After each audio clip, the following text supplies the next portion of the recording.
আমি যদি ক্যাটফিশ টাইপের মাছ চাষ করি তাহলে প্রোডাকশন আরো বেশি বাড়ানো সম্ভব। তখন আমি পাবদা চাষ নিয়ে শুরু করি। 2000 সালে মাছ চাষ শুরু করি আর কি।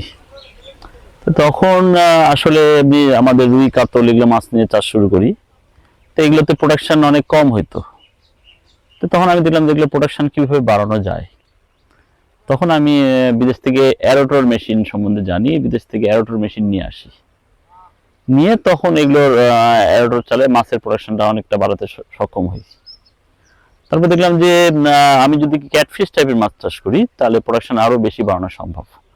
তখন আমি পাবদা চাষ নিয়ে শুরু করি।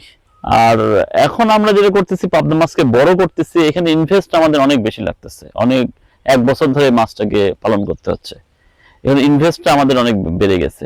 আর বড় মাছের বাজার মূল্যটা ভালো হয়, আর পাবদা মাছটা এক্সপোর্ট হচ্ছে। আমাদের দেশে মাছ এক্সপোর্টের দরকার, আমাদের সেরকম এক্সপোর্ট না। এক পাবদা মাছটা এক্সপোর্ট হয়, কিন্তু আমাদের আসলে এক্সপোর্টের দরকার, কিন্তু এক্সপোর্টের ব্যবস্থা করতে হবে। খালি প্রোডাকশন করলে তো হবে না, তাহলে তো আমরা দাম আরো পাবো না, সেখানে আমরা আরো ক্ষতির সম্মুখীন হব।